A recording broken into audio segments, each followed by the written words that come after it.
Well, LCS lock-in has begun. I'm joined right now by Stixxay after his victory over his former team here on day one. Of course, this coverage brought to you by Alienware. Stixxay, I have interviewed you for many, many years now, and this is the first time in which you are not on CLG when I interview you. And ironic, of course, that I'm interviewing you moments after you just defeated them. So I'm sure you'll get this question a lot, but what did it feel great to be able to beat your old team? Did you feel anything? Was it funny playing against them? Um, Not really. I mean, I don't. I think a lot of people were asking me like, "How does it feel? Do you feel great?" All that. Um, I feel kind of bad for them because I think they have a lot of like stuff going on with the visa issues and stuff. So it's like we didn't really play the real CLG now, so it's hard to say. I mean, of course, I'm glad I won though. I think it's a different feeling than what I'm used to. So yeah, that feels nice. But yeah, I didn't really care in particular beating CLG or not. It's like kind of just feel bad for them. I want them to do well too, as well. But it is what it is. You said it's a different feeling than what you're used to. Is that just because you feel like you've been losing a lot in the past couple of years? Yeah, I've definitely been losing a lot.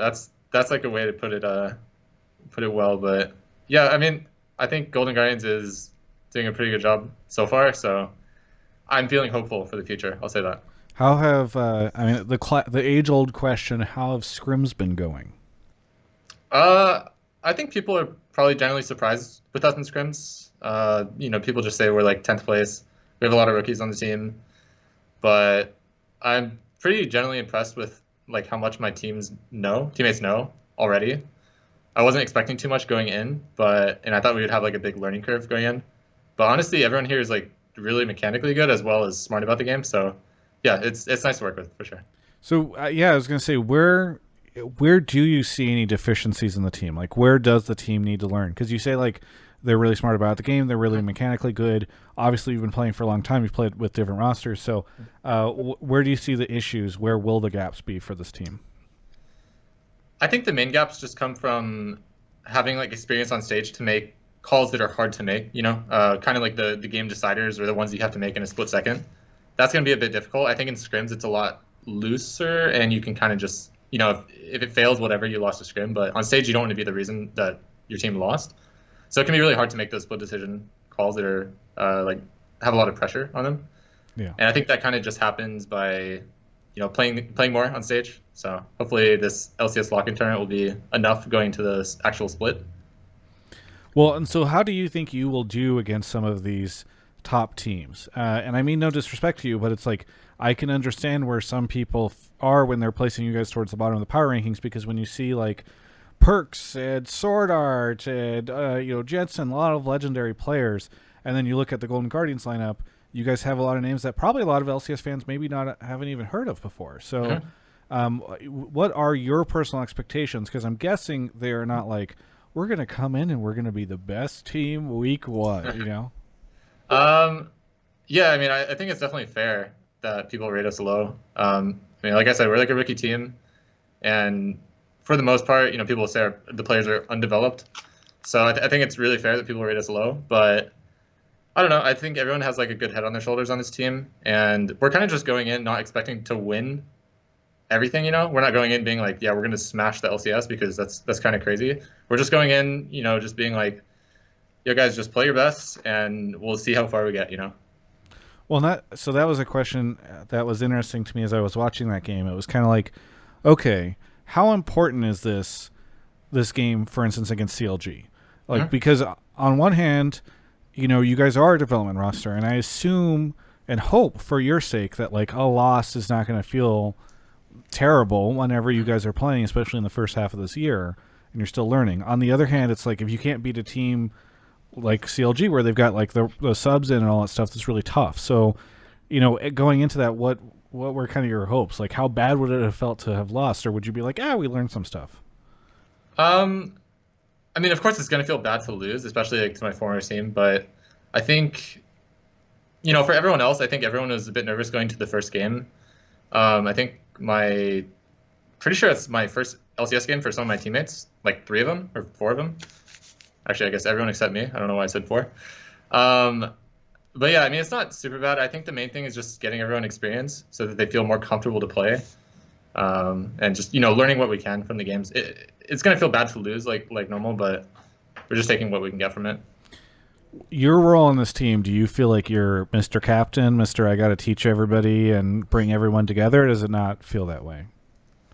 I'm not gonna say like I'm the team captain or anything like that. I think usually at the end of the day, I'm usually able to help people find a resolution to situations, and more so just trying to lead from experience. In terms of habits and how you should talk with your teammates and stuff like that, and just trying to be a good influence for everyone.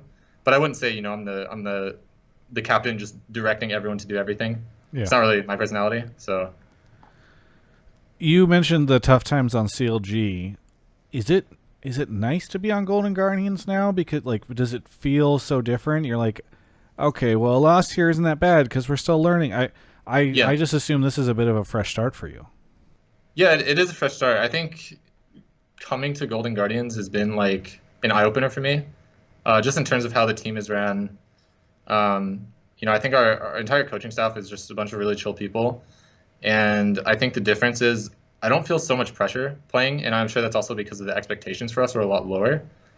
I think on CLG it was like expected that we were going to be a top five roster like every split, and so when we're placing ninth and tenth, it felt really bad.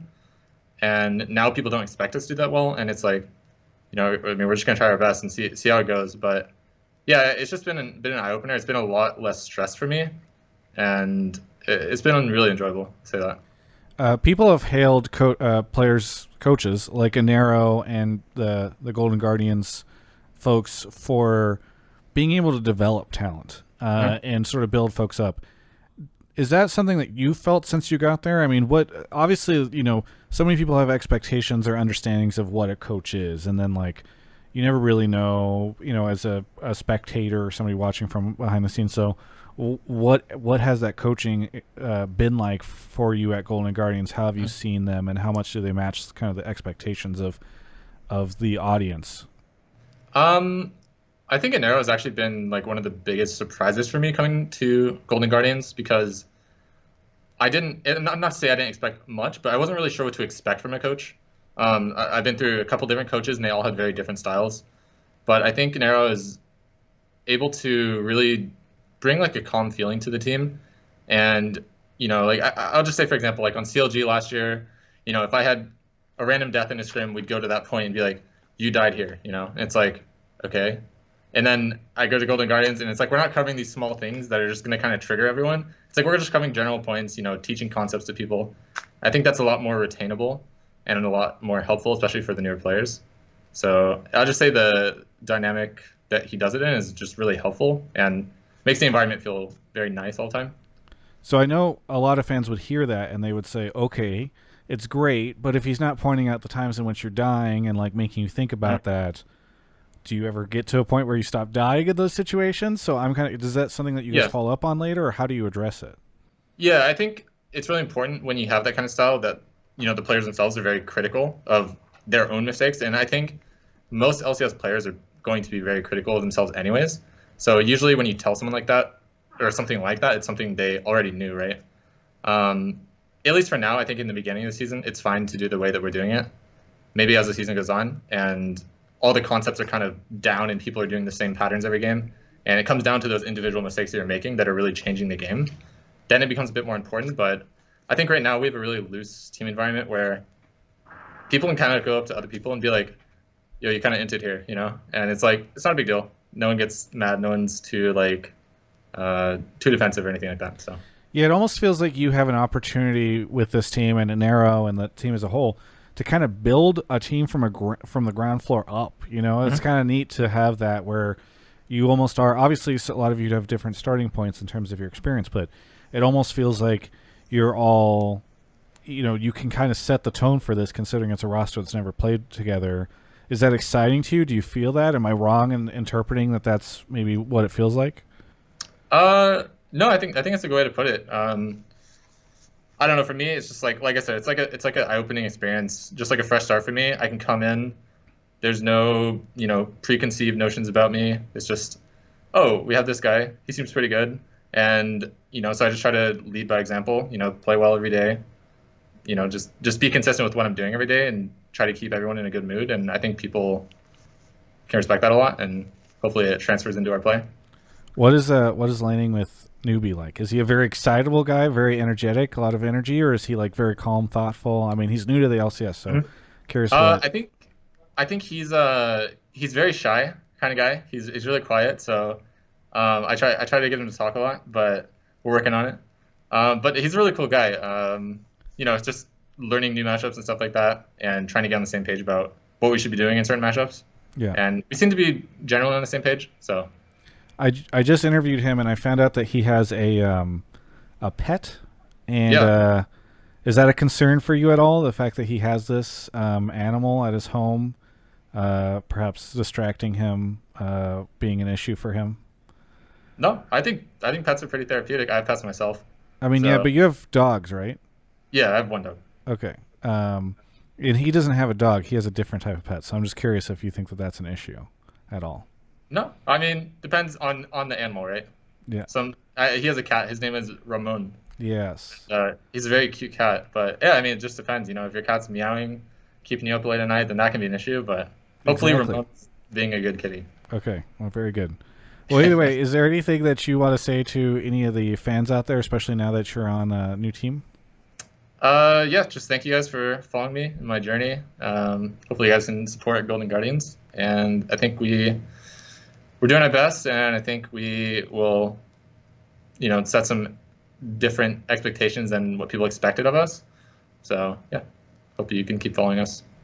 Very good. Well, hey, thank you so much for the interview, Stixxay. Excited to see you on this new lineup and what you guys can do, especially after that last game.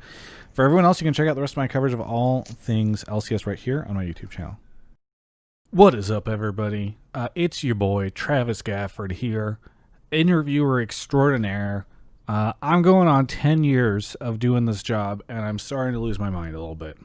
And I think I would have also lost my car and my apartment and a lot of other things besides my mind if I had not had Alienware as a sponsor for these past couple years. So thank you so much to them.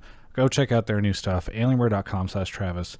Travis 10 off Q4. That link is in the video description below, and we thank Alienware so much for their support of the channel.